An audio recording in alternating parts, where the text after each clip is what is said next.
प्रत्यक्ष द्रौपदी के द्वारा पूछे जाने पर भी भीष्म ने यह उत्तर नहीं दिया है जो उत्तर बिना पूछे विदुर ने पहले ही दे दिया है। He is so honest and chaste. पापी दुर्योधन ने विदुर जी की ओर देख करके कहा, है चाचू,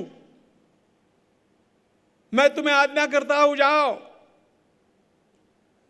द्रौपदी को यहां पर बुला करके लाओ। विदुर जी ने कहा, अमान्य, यह कभी हो नहीं सकता। तब दुर्योधन ने एक प्रतिकामी को भेजा, यानी सेवक, कहा तुम जाओ, उसे कहो, द्रौपदी से कहो, अब तुम हमारी दासी हो, तुम्हें सभा में बुलाया है। अब जब प्रतिकामी गया, ये सारा दृश्य पर्दे के पीछे से, झीने पर्दे के पीछे से कौरव महिलाएं भी देख रही थी और कौरव महिलाओं में द्रौपदी थी। सभी बहुएं बैठी है, वो भी उसमें बैठी है। प्रतिकामी ने जब जाकर के कहा तो द्रौपदी ने कहा, जाकर के पूछो धर्मराज जब स्वयं पहले हार चुके थे अपने को, उन्हें मुझे दांव पर लगाने का क्या अधिकार था। सेवक सेवक है, वो लौट करके आया, उसने बतला दिया कि रानी साहिबा ऐसा बोलती है। दुर्योधन ने कहा, अरे उसको कहो जो पूछना है यहां पर आकर के पूछो। फिर दुर्योधन ने कहा, ए दुशासन तुम जाओ, ये प्रतिकामी से काम नहीं होगा। और दुशासन चला। मदोन्मत्त है दुशासन, वो तो चलते समय ही मत वाले हाथी के समान चला है, खुश होकर के आगे बढ़ रहा है। उसको तो अवसर मिल गया द्रौपदी को घसीटने का। आप कल्पना कर सकते हैं इस दृश्य की कि द्रौपदी समझ गई कि अब मैं बच नहीं सकती, इसलिए द्रौपदी वहां से भागती है, दौड़ लगाती है। दुशासन ने उसका पीछा किया, उसके बाल पकड़ लिए, झटका देकर के पीछे मोड़ा, चलो। पापी कसाई के हाथ में पड़ी हुई एकाध गैया, ऐसी है द्रौपदी। दुशासन से कहती है, देखो दुशासन उसका देवर है संबंध से। वो कहती है, दुशासन मैं रजस्वला हूं, एक अवस्था हूं, ऐसी अवस्था में मुझे सभा में नहीं आना चाहिए, तुम मेरा विचार करो। क्या बोला दुशासन? अरे तुम एक वस्त्रा हो कि विवस्त्रा हो, इससे हमें क्या मतलब है, तुम हमारी दासी। चलो।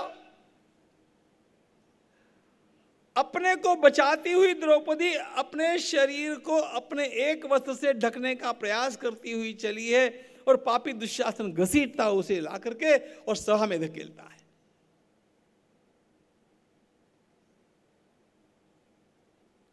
ये कितनी घिनौनी बात है।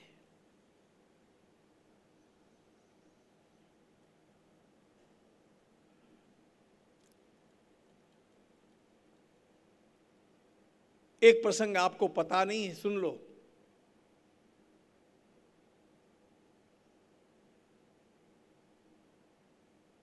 द्रौपदी को जब वहां पर लाया गया और दुशासन ने उसको मध्य में लाकर के कह दिया, ये हमारी दासी। 100 कौरवों में से एक कौरव खड़ा हुआ जिसका नाम है विकर्ण।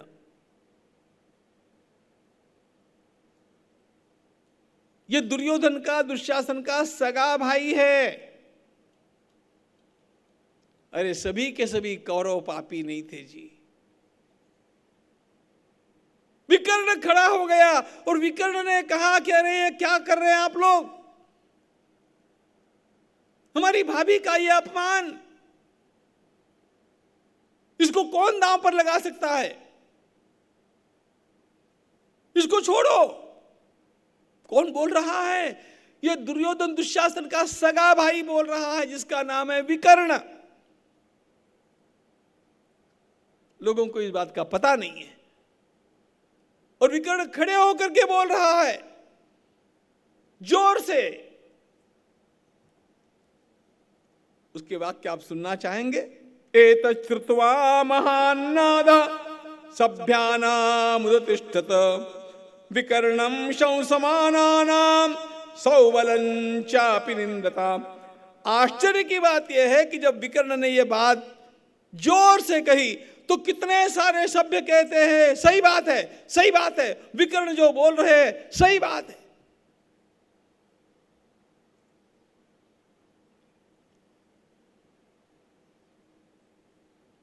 अगली बात सुनो।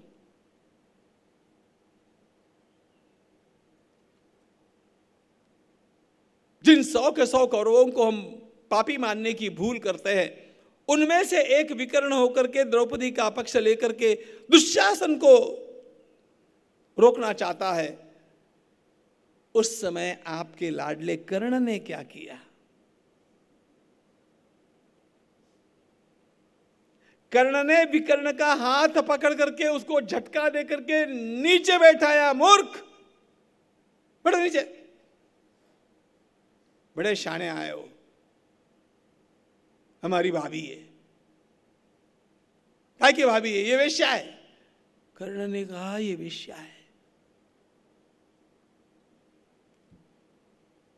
इस कर्ण को आप सज्जन समझते हैं? इस कर्ण को सज्जन कहने वाला कौन सा साहित्यिक सज्जन है?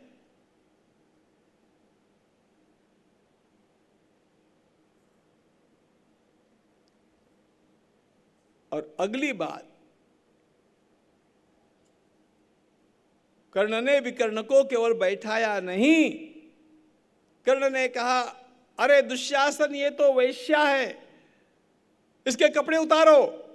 द्रौपदी के कपड़े उतारने की सूचना दुर्योधन की नहीं है, दुशासन की नहीं है, शकुनी की नहीं है, पापी कर्ण की है।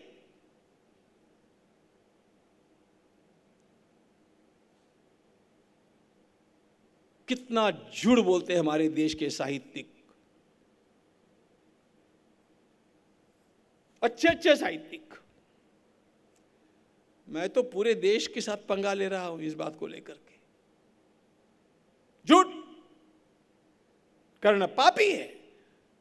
कर्ण का ये वाक्य है, द्रौपद्याश्चाप्युपाहर। कर्ण का वाक्य, द्रौपदी के वस्त्र उतारो।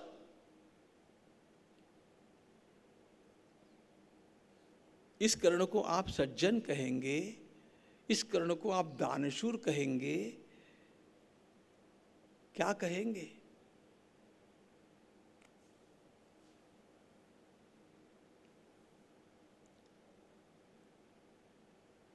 दुर्योधन के ऑब्लिगेशंस के नीचे कर्ण दब गया और कर्ण के जीवन की सारी महानता खत्म हो गई।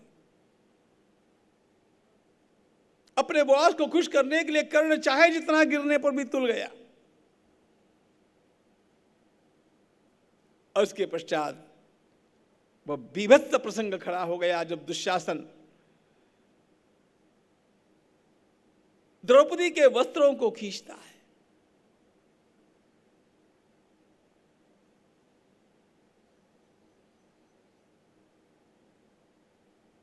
उसके पूर्व द्रौपदी ने स्वयं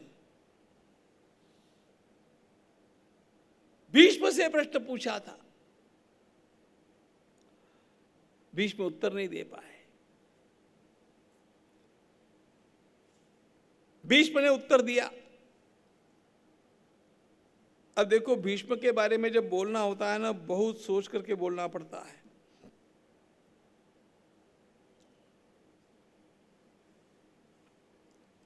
भीष्म ने कहा, द्रौपदी, सच्ची बात यह है कि धर्मराज जब मूल में हार गए तो तुम्हें वो दांव पर नहीं लगा सकते। लेकिन दूसरी भी और एक बात है कि किसी भी अवस्था में पति का पत्नी के ऊपर का अधिकार नष्ट नहीं होता है, इसलिए मैं इसका उत्तर ठीक से दे नहीं पा रहा। न धर्मसौक्ष्म्यात् सुभगे विवेक्तुम शक्नोमि ते प्रश्नमिमं यथावत्। ये भीष्म का उत्तर है गोलमोल।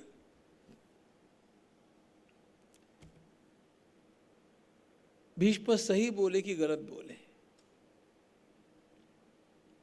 कानून की दृष्टि से भीष्म सही बोले, लेकिन धर्म की दृष्टि से भीष्म जो बोलना चाहिए थे वो नहीं बोले। कानून में दो बातें होती है।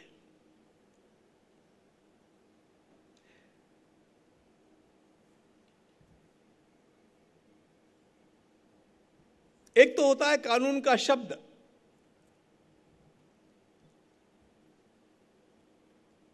उन शब्दों को ही पकड़ करके जब हम चलते हैं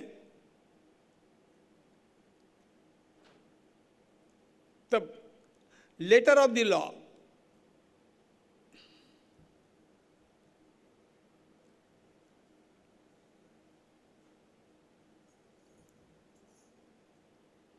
वो महत्वपूर्ण हो जाता है।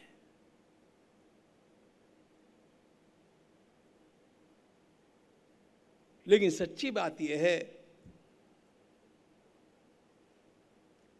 सारी बातें शब्दों में बंद नहीं की जा सकती। इसलिए आप सुप्रीम कोर्ट से लेकर के सभी स्थानों पर एक बात देखेंगे, the spirit of the law. यद्यपि शब्द ऐसे हैं लेकिन फिर भी इसका स्पिरिट ये है, according to the letter of the law Bhishma was right, but according to the spirit of the law he could not be right। इतनी सूक्ष्मता से उनका विचार करने की आवश्यकता है। और इसमें एक और भी बात है,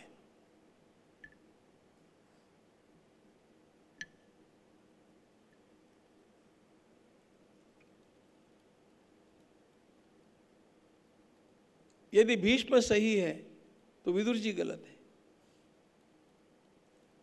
ये डायलेमा है। बिना पूछे विदुर जी ने जो बात पहले ही बता दी, वो पूछने पर भी भीष्म बोल नहीं पा रहे हैं।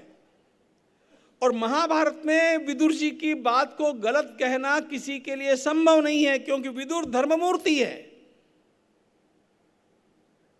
उनका एक भी विधान कहीं गलत नहीं है।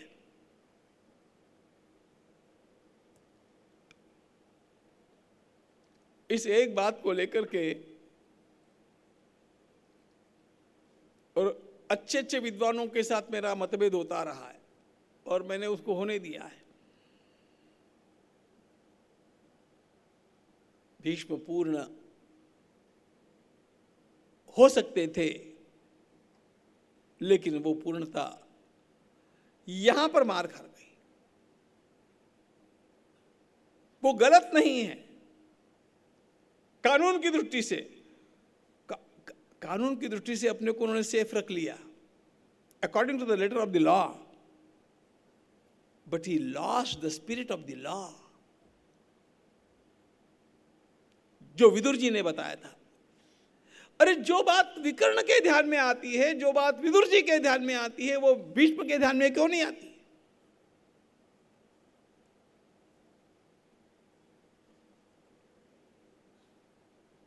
चलो कुल मिलाकर के तो आखिर कर्ण के सुझाव के अनुसार पापी दुशासन ने द्रौपदी का वस्त्र खींचना आरंभ किया। कैसा प्रसंग है ये, बीभत्स प्रसंग है।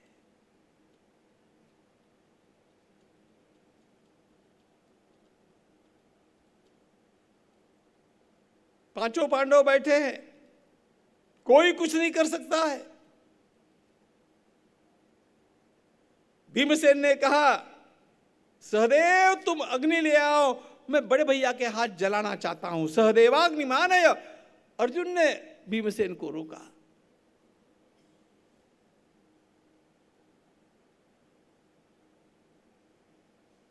न भीष्म काम आए, न धृतराष्ट्र काम आया, न विदुर जी काम, कोई भी काम नहीं आ रहा है।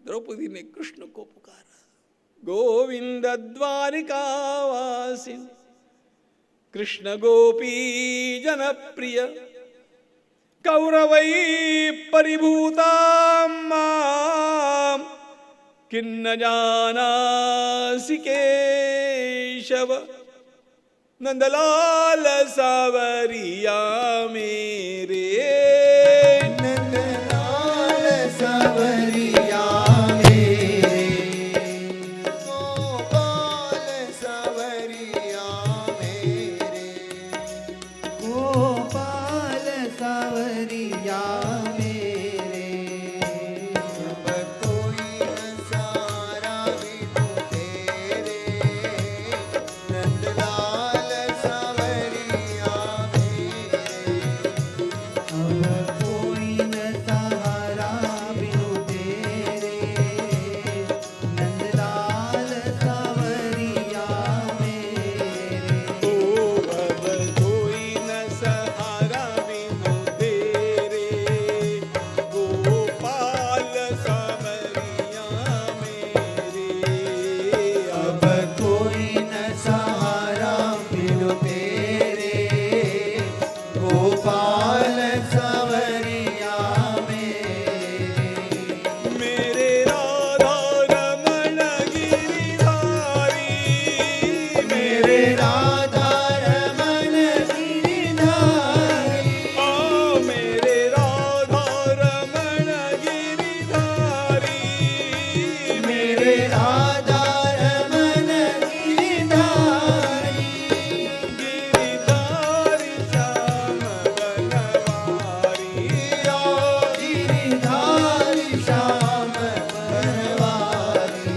ओ गिरिधारी श्याम बनवारी, गिरिधारी श्याम बनवारी, अब कोई न सहारा बिनु तेरे, नंदलाल सावरिया मेरे,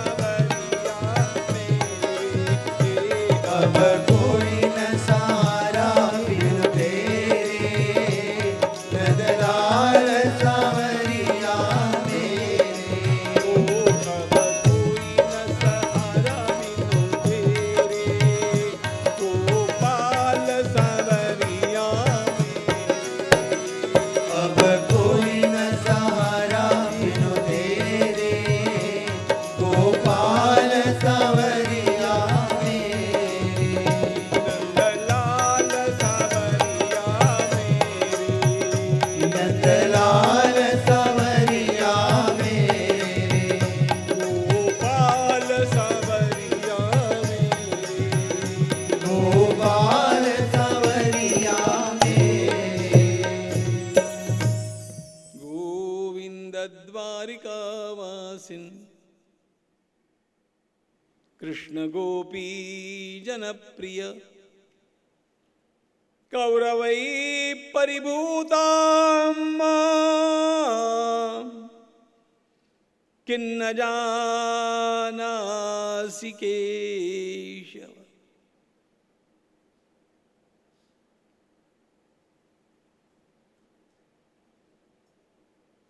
द्रौपदी की यह पुकार अद्भुत पुकार है, ध्यान रखना।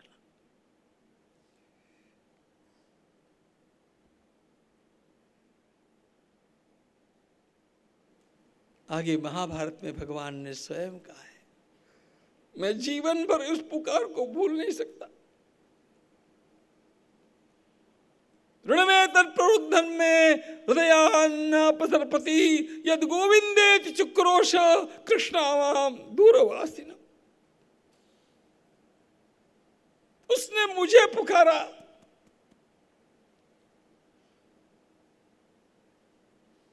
तेषामहं समुद्धर्ता मृत्यु संसार सागरा भवामि न चिरात् पार्थ मय्यावेशित चेतसा मच्चित्तः सर्वदुर्गाणि। गीता पढ़ो, कुछ मत पढ़ो। मच्चित्तः सर्वदुर्गाणि मत्प्रसादात् तरिष्यसि।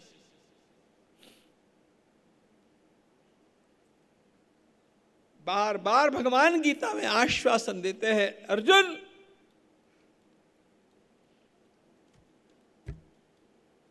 अपना मन मुझ में लगाओ, तुम्हारे सारे काम मैं करूंगा, तुम्हारी रक्षा मैं करूंगा,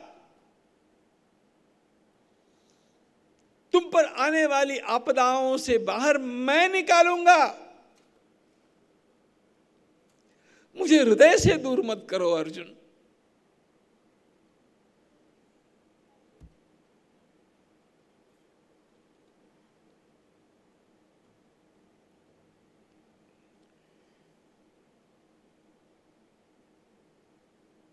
वस्त्रों का ढेर हो गया, सभा देखती रह गई।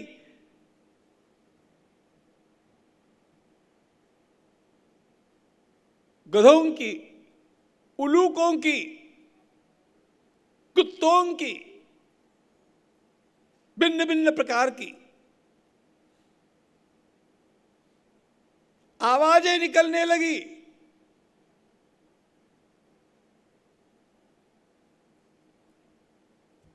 चारों ओर बदली सा वातावरण हो गया और भीमसेन ने खड़े होकर के कहा, सुन लो, एक न एक दिन इस पापी दुशासन का कंठ चीर करके मैं इसका रक्तप्राशन करूंगा। इस दुर्योधन की जंगा को मैं अपनी गदा से तोड़ूंगा।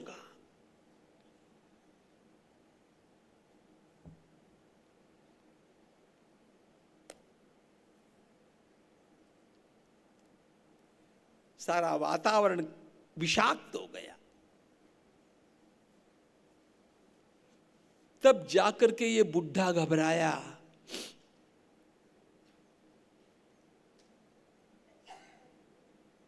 अंधा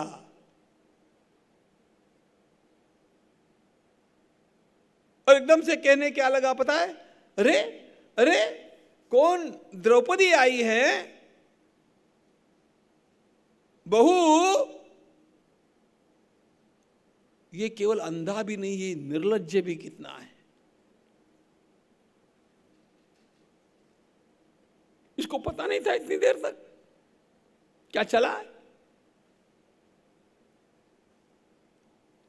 धृतराष्ट्र ने कहा, अरे ससुर के सामने बहू आती है तो ससुर का कर्तव्य होता है बहू को कुछ दिया जाना चाहिए।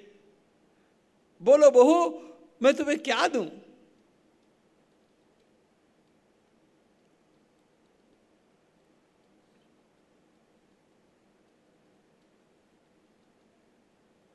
द्रौपदी शालीन है जी। मेरे तो मुख में शब्द आता है थेरड़िया।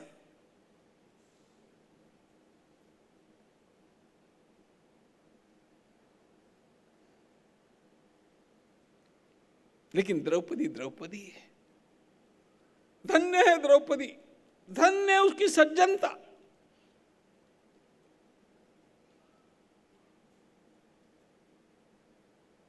द्रौपदी ने कहा, पिताजी रजस्वला अवस्था में हूं इसलिए आपको प्रणाम नहीं कर सकती हूं, इसकी क्षमा करें। कोई बात नहीं, मुझसे कुछ मांगो। क्या मांगा द्रौपदी ने? द्रौपदी ने कहा, मेरे ऊपर आप कृपा करना चाहते हैं तो मेरे ज्येष्ठ पति युधिष्ठिर को आप दासत्व से मुक्त कर दो। कर दिया। वो दास नहीं, वो किसी का दास नहीं होगा। बहू एक बात और मांग लो। द्रौपदी ने कहा मेरे अन्य पतिदेवों को भी मुक्त कर दो और उनके रथ और उनके शस्त्र उनको मिल जाए, इतनी व्यवस्था कर दो। हो गया। ए भाई तुरंत व्यवस्था करो। बहू एक बात और मांग लो। द्रौपदी ने कहा पिताजी क्षत्राणी को 2 वरदान मांगने का अधिकार होता है, मैं तीसरा वरदान आपसे नहीं मांगूंगी। मेरा सौभाग्य मुझे मिल गया, अब मुझे जो कुछ मांगना है अपने पति से मांगूंगी और मैं किसी से नहीं मांगू। यह है द्रौपदी का तेज। इतनी विकट अवस्था में भी वह इतनी तेजस्विनी है, और तेजस्विनी होने के साथ साथ इतनी शालीन है।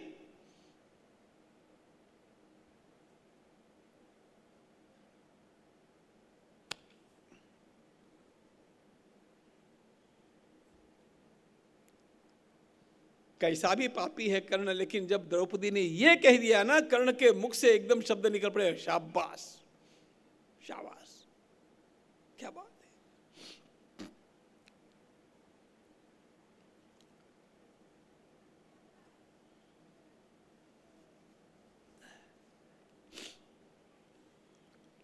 पांचों पांडवों को मुक्त कर दिया गया।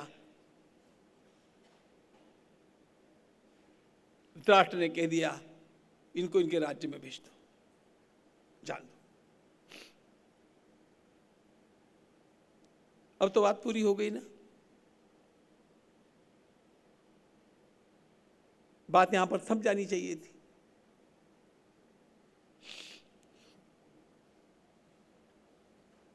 चंडाल चौकड़ी की तुरंत इमरजेंसी मीटिंग हो गई। दुर्योधन, दुशासन, शकुनी और कर्ण चारों बैठे। अरे ये बुढ़े ने फिर गड़बड़ कर दिया, चारों को छोड़ दिया, पांचों को छोड़ दिया, सब कुछ लौटा दिया। अब तो सांप की पूंछ पर पग रख करके जैसे हम स्वस्थ नहीं रह सकते, डर बना रहेगा, वैसा इनका डर बना रहेगा। शकुनी ने कहा दुर्योधन एक बार, एक दांव के लिए पांडवों को वापस बुलाओ। धृतराष्ट्र ने वापस भेजा है दूत धर्मराज के पास कि एक दांव खेलना रह गया था, इसलिए वापस बुलाया है। हद हो गई, धर्मराज काय को लौट करके आए। अभी तो समझते, अरे गलतियों की भी एक सीमा होती है।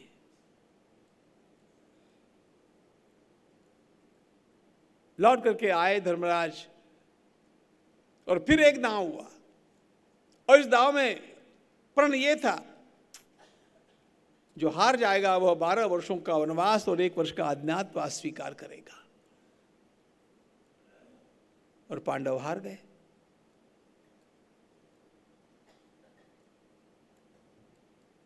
सारा गुरु वापिस गोबर हो गया।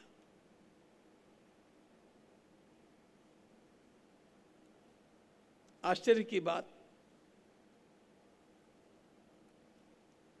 पांडवों को अपने राजवस्त्र वहां पर उतारने पड़े। वन के लिए प्रस्थान करते समय रोती हुई कुंती माता ने कहा मैं भी आपके साथ आऊंगी। विदुर जी ने कुंती माता के चरणों में गिर करके कहा भाभी मैं आपको नहीं जाने दूंगा, मैं आपका देवर हूं। इस अवस्था में आपको वन में जाना पड़ गया तो मेरा तो जन्म ही निरर्थक हो गया।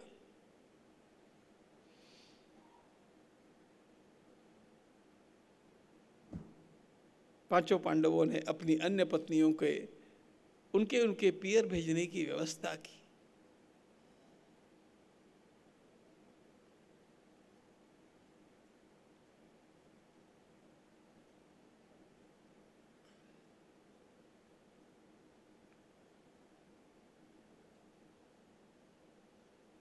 कुंती माता विदुर जी के पास रहेगी, यह निश्चित हुआ। और पांडव चले, वन के लिए प्रस्थान किए।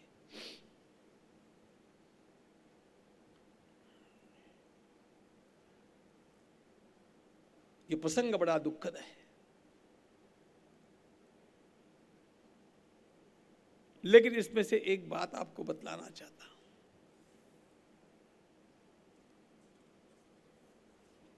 पांचों पांडव और द्रौपदी ये सब चले। पांडवों का वनवास और भगवान श्री राम का वनवास समान नहीं है। पांडवों के वनवास में उनके साथ 14 रथ भी है सामान ढोने के लिए, कुछ सेवक भी है।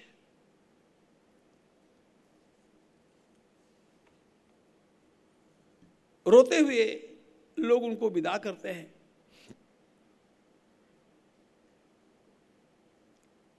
सायंकाल की बेला में प्रमाण कोटि के स्थान पर आते हैं। प्रमाण कोटि आपको नाम याद होगा, जहां भीमसेन को जहर के लड्डू खिला करके डुबो दिया गया था, वही ये स्थान। वहां पर आते आते सायंकाल की बेला हो गई थी, इसलिए सब वहीं पर रुक गए।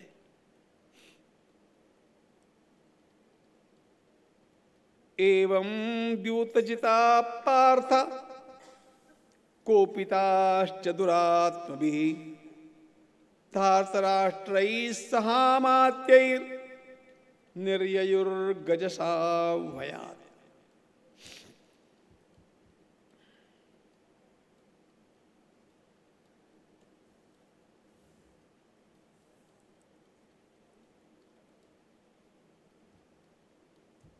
रात्रि के समय पांडव कुछ खा पी नहीं सके, पानी पी करके सो गए।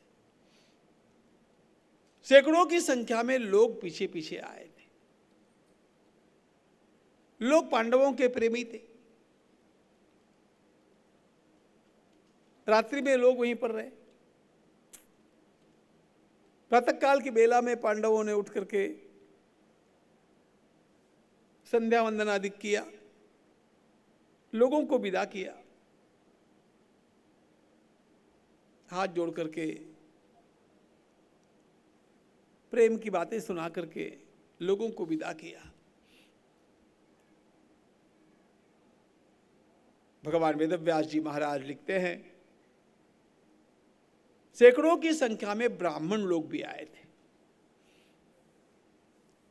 ये लोग लौट करके गए नहीं।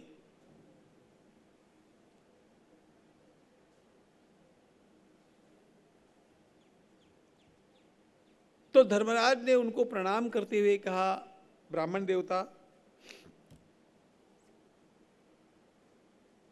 अब हम लोगों का वनवास आरंभ हो रहा है। हमारे प्रेम के खातिर आप यहां तक आए, अब लौट जाइए।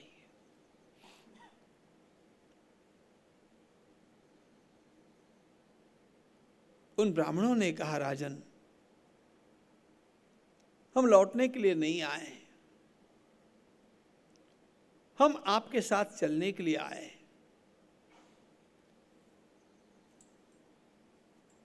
सैकड़ों की संख्या में। तो धर्मराज ने कहा, हमारा तो वनवास 12 वर्ष का है, 1 वर्ष का अज्ञातवास है, आप कब तक हमारे साथ रहेंगे? ब्राह्मणों ने उत्तर दिया, वनवास पूरा होने तक हम लोग साथ में रहने वाले हैं, अज्ञातवास के पूर्व हम लोग चले आएंगे, लेकिन राजन, वनवास में हम आपके साथ रहेंगे।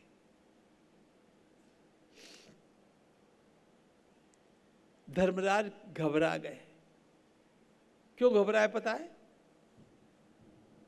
और इतने ब्राह्मण साथ में रहेंगे तो ब्राह्मण भोजन की व्यवस्था करनी पड़ती है ना। हाथ जोड़ करके धर्मराज ने कहा, ब्राह्मण देवता, अब हम स्वयं वनवासी हैं, हमें खाने के लिए क्या मिलेगा और क्या क्या व्यवस्था करनी पड़ेगी, ये सब हमें जुटाना पड़ेगा। हम आपके भोजन की व्यवस्था कैसे कर पाएंगे? उत्तर ध्यान में रखना मित्रों, भारत का ब्राह्मण कैसा था इसको समझो। इन ब्राह्मणों ने कहा, राजन तुम हमारे भोजन की चिंता मत करना, गतिरिया भवताम राजन स्ताम वयम गंतुमुद्यताः अस्मत् पोषण जा चिंता मां भूते हृदि पार्थिव। अस्मत् पोषण जा चिंता मां भूते हृदि पार्थिव। हमारे भोजन की चिंता आपको नहीं करनी पड़ेगी। हम कहीं से भिक्षा मांग लेंगे, वन के कंदमूल फल खा करके रहेंगे, हम अपनी व्यवस्था स्वयं करेंगे, भोजन के लिए आपके ऊपर निर्भर नहीं रहेंगे। फिर तुम्हें क्या आपत्ति है? स्वयमारुत्य चान्नानि त्वानुयास्यामहे वयम। स्वयमारुत्य चान्नानि, अपने भोजन की व्यवस्था हम करेंगे, लेकिन त्वानुयास्यामहे वयम, लेकिन हम तुम्हारे पीछे पीछे चलेंगे, छोड़ेंगे नहीं।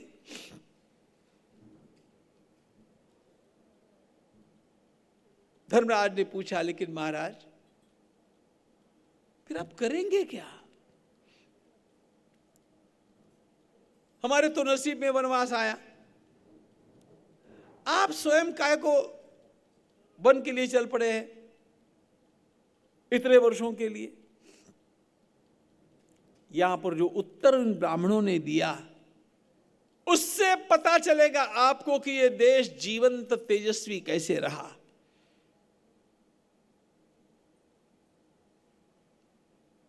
उन ब्राह्मणों ने कहा, राजन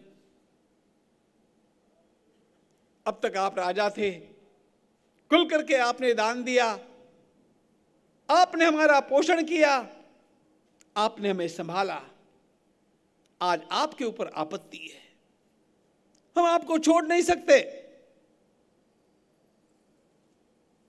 हम आपके साथ साथ चलेंगे। भोजन के लिए आपको व्यवस्था नहीं करनी पड़ेगी, हम करेंगे, लेकिन रोज प्रातःकाल अपना आन्निक होने के बाद हम तुम्हारे लिए अनुष्ठान करेंगे, देवी देवताओं की पूजा करेंगे, जप करेंगे, पारायण करेंगे, मंत्रों के अनुष्ठान करेंगे, और सारे अनुष्ठानों का एक ही संकल्प रहेगा, हमारे प्रिय पांडवों का राज्य उनको वापस प्राप्त हो जाना चाहिए। दक्षिणा नहीं चाहिए हमें, स्वयं खाने की व्यवस्था करके हम लोग तुम्हारे लिए अनुष्ठानेन जप्येन विधास्याम, आपके कल्याण के लिए करेंगे। और अपराह्न की बेला में राजन हम आपको सुंदर कथाएं सुनाएंगे। क्यों? आपका मूड बना रहना चाहिए, अंतःकरण में उत्साह बना रहना चाहिए। विपत्ति से ग्रस्त व्यक्ति निराशा में डूब जाता है, हम आपको निराश नहीं होने देंगे। एक और आपके भीतर उत्साह भरते रहेंगे कि 13 वर्षों के बाद में आपको अपना राज्य वापस प्राप्त करना है, और दूसरी ओर आपको राज्य प्राप्त हो जाए, इसके लिए भगवान की आराधना से अनुष्ठानेन जप्येन विधास्याम शिव स्वयं।